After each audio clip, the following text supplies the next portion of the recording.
الصلاة خير من النوم.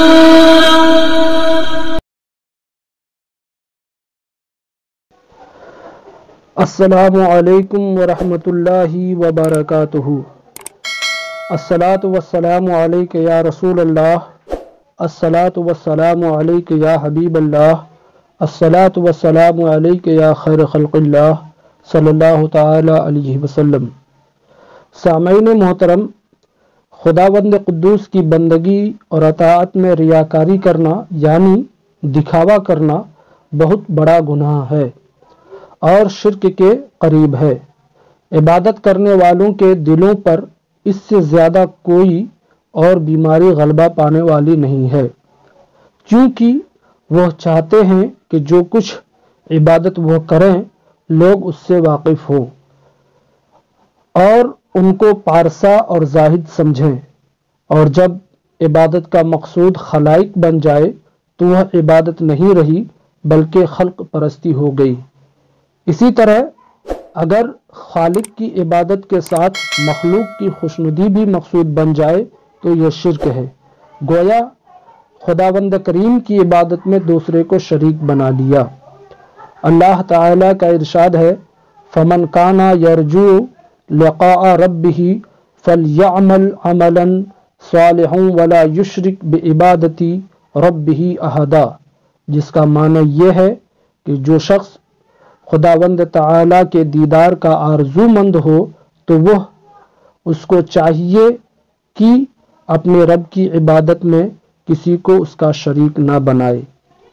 سامعین محترم، کسی شخص نے سرور کونین صلی اللہ تعالی علیہ وسلم سے دریافت کیا کہ نجات کس چیز میں ہے.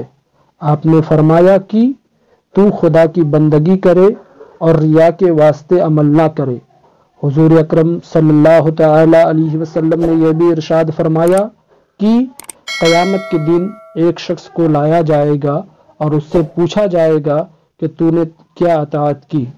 وہ جواب دے گا کہ میں نے خدا کی راہ میں اپنی جان فدا کی اور جہاد میں مارا گیا. اللہ تعالی فرمائے گا تو نے جھوٹ کہا، جہاد تو اس واسطے کیا تاکہ لوگ کہیں کہ فلاں شخص بڑا بہادر ہے، پس حکم ہوگا کہ اس کو دوزخ میں لے جاؤ. اس کے بعد دوسرے شخص کو لایا جائے گا، اس سے دریافت کیا جائے گا تو نے کیا اطاعت کی. وہ کہے گا جو کچھ مال میرے پاس تھا وہ میں نے تیری راہ میں خیرات کر دیا. حق تعالی فرمائے گا تو جھوٹ بولتا ہے، تو نے اس واسطے یہ داد و دہش کی تھی کہ لوگ کہیں کہ یہ بہت سخی ہے. حکم ہوگا اس کو دوزخ میں لے جاؤ. پھر ایک اور شخص لایا جائے گا اور اس سے پوچھا جائے گا اے بندے تو نے کیا اطاعت کی. وہ جواب دے گا میں نے علم حاصل کیا، قرآن سیکھا اور اس کے حاصل کرنے پر بہت محنت کی.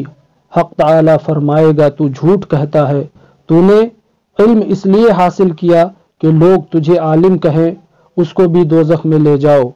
حضور اکرم صلی اللہ تعالی علیہ وسلم نے ارشاد فرمایا کہ میں اپنی امت کے معاملے میں کسی چیز سے اتنا نہیں ڈرتا جتنا کہ ان کے چھوٹے شرک سے.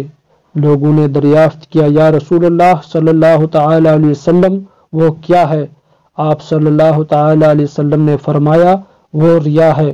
اور قیامت کے دن حق تعالی فرمائے گا اے ریاکارو، تم ان لوگوں کے پاس جاؤ جن کے دکھانے کو تم نے میری عبادت کیا کرتے تھے اور اپنے عمل کی جزا انہی سے مانگو. اللہ تبارک و تعالی کی بارگاہ میں دعا ہے کہ اللہ تبارک و تعالی ہم لوگوں کو خالص اپنی بندگی کے لیے عبادت کی توفیق عطا فرمائے اور ہمیں اور آپ کو ریاکاری سے بچائے، دکھاوے کے عمل سے بچائے. آمین ثم آمین.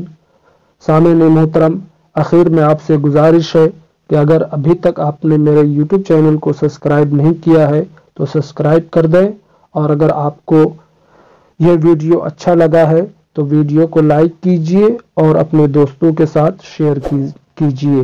جزاک اللہ۔ السلام علیکم ورحمۃ اللہ وبرکاتہ۔